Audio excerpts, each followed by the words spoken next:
In a quiet Colorado suburb, a loving mother, two little girls, and a husband everyone thought they knew. But behind closed doors, a nightmare was unfolding. August 13th, 2018. Shanann Watts vanished. Her daughters disappeared, and her husband had no answers. What the police uncovered shocked the entire world. This is the story of love, lies, and an unthinkable betrayal. Welcome to Crime Logic, where every mystery has a method and every story hides a truth. Tonight, we dive into another chilling case you won't forget. Every story has two sides, the life we live and the secrets we hide. And before the world knew the name Shanann Watts, there was a young girl who believed in miracles, even when life gave her every reason not to.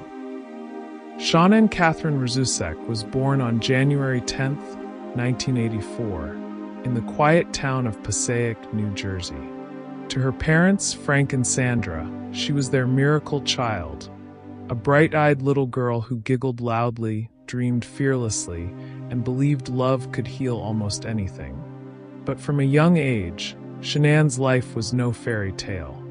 She grew up shy, often misunderstood, carrying insecurities she rarely spoke of. She wasn't the most popular girl in school, but she had something rarer, a fierce determination to create her own happiness, no matter how many times life tried to break her. And break her it did.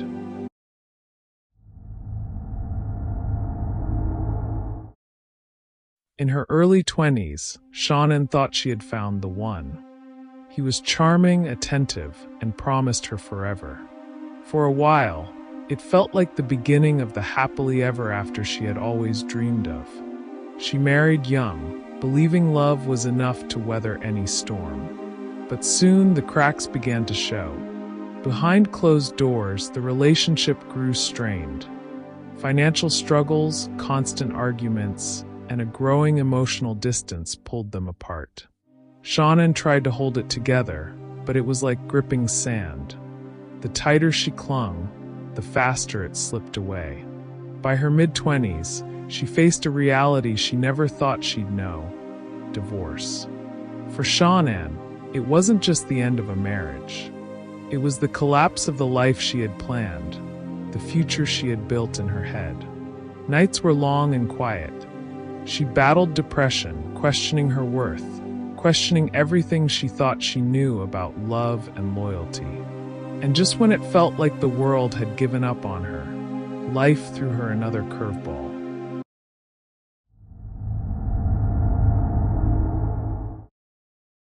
It started with fatigue, then aches, then a relentless exhaustion that no amount of rest could cure. Doctor after doctor, test after test, until finally, the words came. You have lupus, an incurable autoimmune disease. At just 25, her body became a battlefield she couldn't control. Days were spent in bed. Pain became her shadow. Her first marriage had ended, her health was failing, and her confidence was shattered. Shanann would later admit that those were the darkest days of her life. She often thought her story was already written, that happiness wasn't meant for her. But Shanann was a fighter.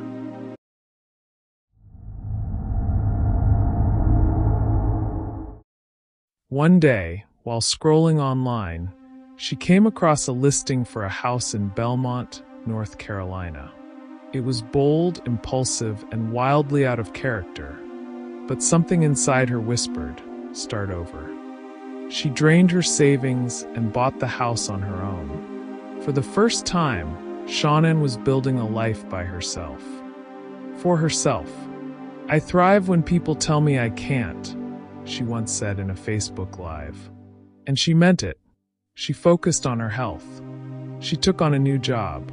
She started documenting her journey online, raw, unfiltered, unapologetically herself. She opened up about lupus, about heartbreak, about the quiet strength it takes to rebuild when no one believes in you.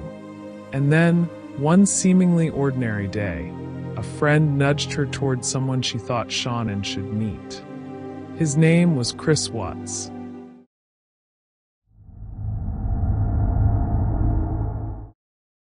Chris was nothing like the man who broke her heart. He was quiet, gentle, and patient in ways she hadn't known before. When they first met, Shanann almost pushed him away. "I was broken," she later said. "I told him to run, but he stayed." Chris drove her to doctor's appointments. He made her laugh when she couldn't get out of bed. He didn't see her illness as a burden, he saw her. The real her. For the first time in years, Shanann allowed herself to believe in love again. By 2012, they were married under a Carolina sky, surrounded by friends and family. For Shanann, it wasn't just a wedding. It was a rebirth.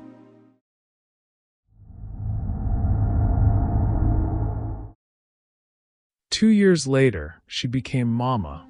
To Bella Marie, her soft-spoken, gentle firstborn. In 2015, she welcomed Celeste. Cece, a firecracker of a little girl with endless energy and a mischievous grin. Motherhood lit up every corner of Shanann's world.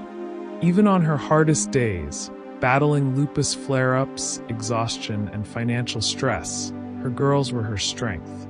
Every Facebook post, every video, every live stream radiated her love for them. Then, in the summer of 2018, she shared the news she had been bursting to tell. Baby number 3 was on the way. She called him Nico.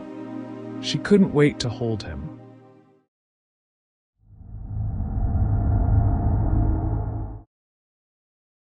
At this point in her life, from the outside looking in, everything seemed perfect.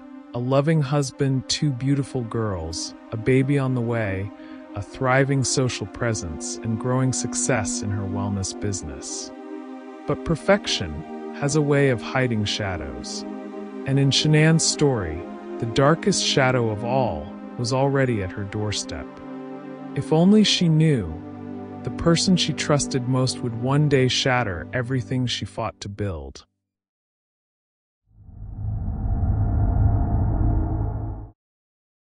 After marrying Chris in 2012, Shanann believed she had finally found her safe place. Chris was everything her first husband wasn't. Steady, reliable, soft-spoken, and endlessly patient. For years, their love seemed unshakable.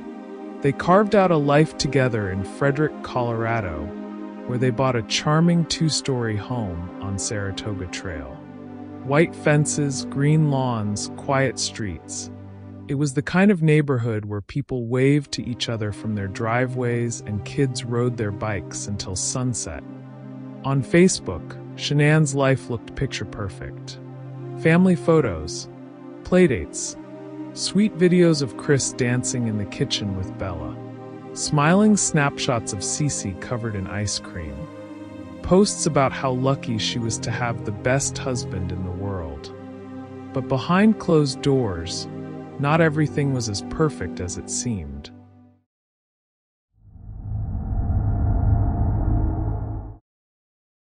In 2017, Shanann joined Lavelle Thrive, a health and wellness company.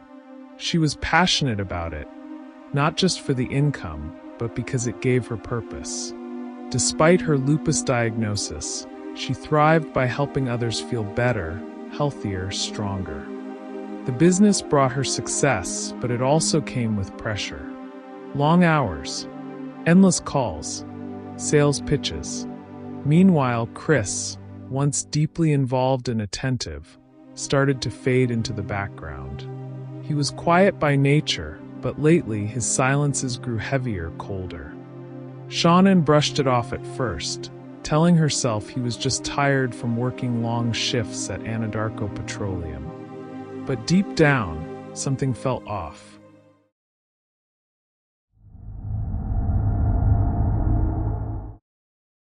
The Watts' beautiful Colorado home came with a price. By 2015, the couple had filed for bankruptcy, drowning in over $70,000 of debt. To the outside world, they smiled through it. But inside those walls, there were late-night arguments, unopened bills stacked on the kitchen counter, and whispers of how they would make it all work. Still, Shanann fought harder. She believed in rebuilding, in holding the pieces together, no matter how fragile they became.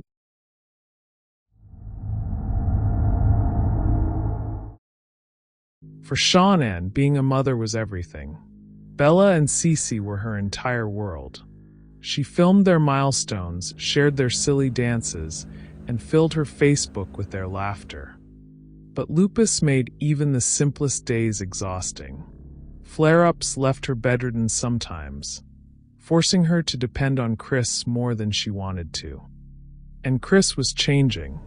He was still physically present, mowing the lawn, cooking dinner, playing with the girls, but emotionally he was drifting somewhere far away. In the spring of 2018, Shanann found out she was pregnant again. She was thrilled. She posted the announcement with a bright smile and a t-shirt reading, "Oops, we did it again." Chris's reaction was quieter than expected. He smiled, hugged her, said all the right things, but there was no spark in his eyes. At the time, Shanann didn't dwell on it. She believed this baby, their little boy Nico, would bring them back together. But instead, it only pushed them further apart.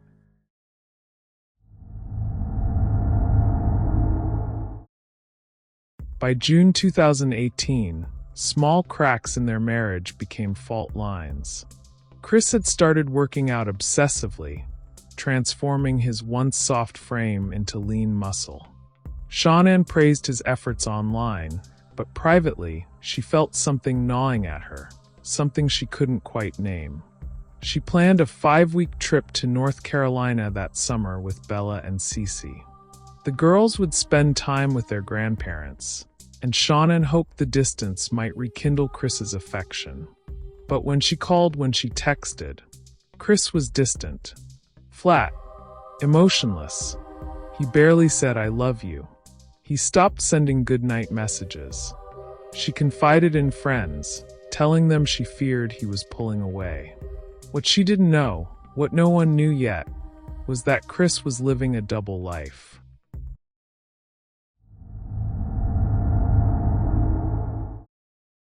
At Anadarko Petroleum, Chris had met Nicole Kessinger, a coworker. She was smart, outdoorsy, adventurous, everything he thought his life had stopped being. By late June, their friendly conversations had escalated into something more. Dates, dinners, hotel rooms, whispers of a future together. While Shanann posted Facebook videos calling Chris the best thing that ever happened to her, Chris was telling Nicole he wanted to start over, without Shanann.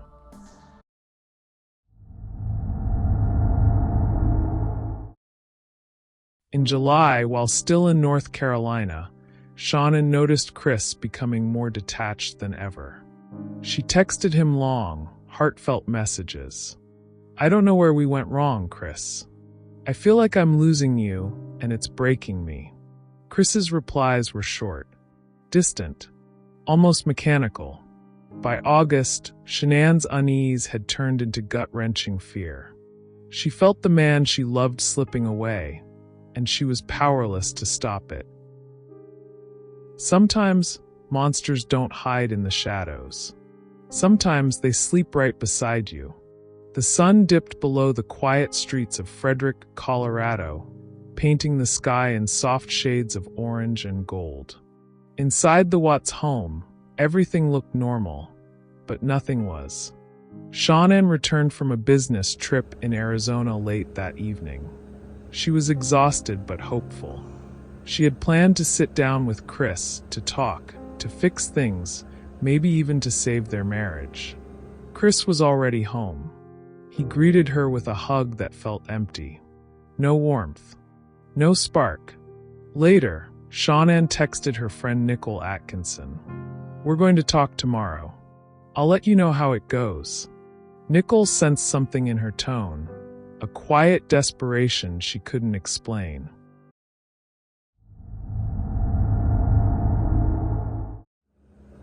Shanann finally walked through the front door at 1:48 a.m., captured by the Ring doorbell camera. It would be the last time anyone ever saw her alive. Upstairs, Chris lay awake. His phone showed no signs of sleep, just a flurry of secret texts with Nicole Kessinger earlier that night. When Shanann entered the bedroom, there were no cameras, no witnesses, no sounds. But something happened in those dark hours that would shatter the Watts family forever.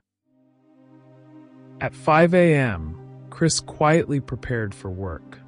No one heard screams. No one heard crying. The neighbors didn't wake up. But by sunrise, Shanann, Bella, and Cece were gone. By 9 a.m., Shanann missed a doctor's appointment. Unusual for someone so meticulous about her health, especially being 15 weeks pregnant. By 12 p.m., Nicole Atkinson grew concerned. She called Shanann. No answer. She texted. No reply. By 1:40 p.m., Nicole drove to the Watts home. The front door was locked. Shanann's car, with the girl's car seat still inside, sat in the driveway. Panic rising, Nicole called Chris and the police. Officer Scott Coonrod arrived around 1:50 p.m. His bodycam footage would later reveal the eerie stillness inside the house. Shanann's purse was still there. Her phone was on the couch. Her medication, critical for lupus, untouched.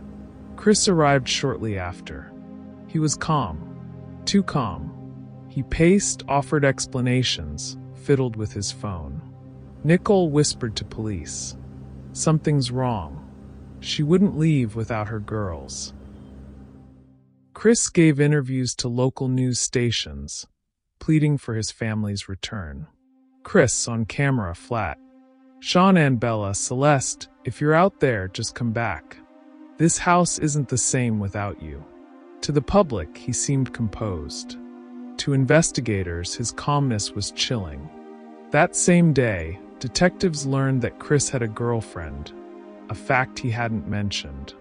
They also discovered that Shanann had confided in friends about marriage troubles. The picture of a loving husband was starting to crack.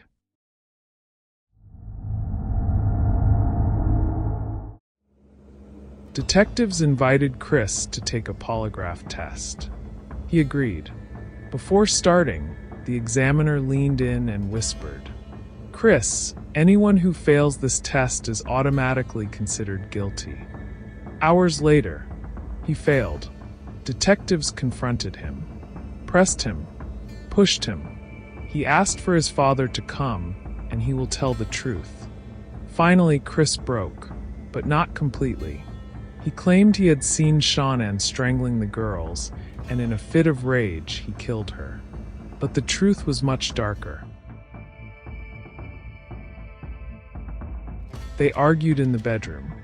Whispers at first, then louder. Shanann begged Chris to save their marriage. She reminded him of their vows, their children, their unborn son. And then silence. He straddled her, pressing his hands around her neck. Shanann struggled, fighting to breathe. And in that horrifying moment, life slipped away. But what Chris didn't expect was what came next. As Chris sat there, trying to catch his breath, he noticed two tiny figures standing in the doorway. Bella, just 4 years old, clutched a pink blanket. Celeste, barely 3, rubbed her sleepy eyes. "Daddy, what's wrong with Mommy?" Bella whispered. Chris froze. He told them their mother was sick, but their innocent eyes, they knew something was wrong. Chris wrapped Shanann's body in a bedsheet, dragging her downstairs as the girls silently followed. He placed her into the back of his work truck. Then, without a word, he lifted Bella and Celeste and put them into the back seat, right next to their mother's lifeless body. For the next 45 minutes, they drove through the darkness. The hum of the engine was the only sound. Bella held her little sister's hand, stroking her hair softly. Two little girls, still in their pajamas, riding in silence, next to death itself. Dawn was just breaking when Chris reached the Anadarko oil field, an isolated site where he worked. It was here the unimaginable happened. First, he dragged Shanann's body across the dirt, digging a shallow grave for the woman carrying his unborn son. Bella and Celeste watched. Then Chris returned for Celeste. He covered her tiny face with her blanket, smothering her until her cries stopped. Finally, he turned to Bella. She looked up at him, tears streaming down her face. And in a cracked, trembling voice, she said, "Daddy, please, don't do to me what you did to Cece." These were Bella's last words. Moments later, both sisters were gone. Chris placed their small bodies into separate oil tanks, their innocence swallowed by darkness.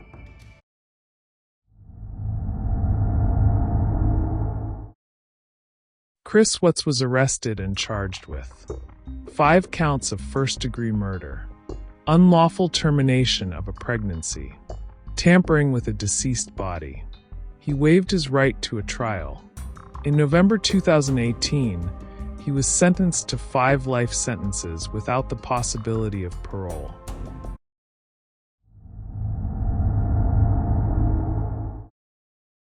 On the outside, the Watts family had it all: love, laughter, the perfect home.